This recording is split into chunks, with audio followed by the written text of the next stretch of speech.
ఇటువంటి పరశురాముడు రామాయణ కాలం దగ్గరికి వచ్చేటప్పటికీ రామచంద్రమూర్తి సీతమ్మ తల్లిని కళ్యాణం చేసుకుని వెళ్ళిపోతుంటే ఎదురొచ్చి చేతిలో విష్ణు చాపం పట్టుకుని వచ్చాడు.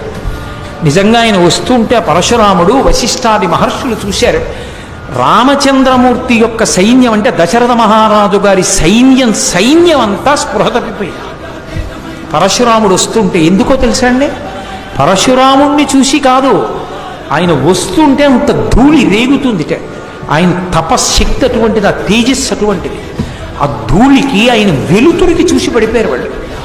ఆయన నిజంగా వచ్చి నించున్నాడు జటామండలంతో శివుళ్ళ. ఆ వాల్మీకి మహర్షి అయితే త్రిపురాసుర సంహారం చేసిన పరమశివుళ్ళ ఉన్నాడని ఉపమానం వేశారు. నిలబడితే దశరథ మహారాజు గారు భయపడిపోయి, ఇంతమంది క్షత్రియుల్ని చంపేశావు, ఇంద్రుడి దగ్గర ప్రతిజ్ఞ చేసి మానేశావని విన్నాను, ముక్కు పచ్చలారని వాడు లేక పుట్టాడు, పుత్రకామేష్టి చేశాను, పెళ్లి చేసుకుని ఎడుతుంటే చంపేస్తావా ఏమి అని పాపం బతిమాలుతున్నాడు. రాముడు తండ్రి ఉండగా ఎక్కువ మాట్లాడడం. ఏమిరా పిల్లవాడా అన్నాడు. దశరథుడిని విడిచిపెట్టి రాముడి వంక తిరిగి, శివధనస్సుని భంగం చేశావుట, ఏది విష్ణు శాపాన్ని అందుకో చూద్దాం అని తన తాతగారైనటువంటి రుచీకుడి దగ్గర విష్ణువు పెట్టినటువంటి ధనస్సుని ఇప్పుడు తీసుకొచ్చాడు.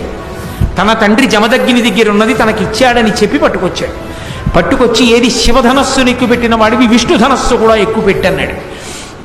ఆయన వెంటనే విష్ణు చాపాన్ని అందుకున్నారు. బాణాన్ని సంధించు అన్నాడు.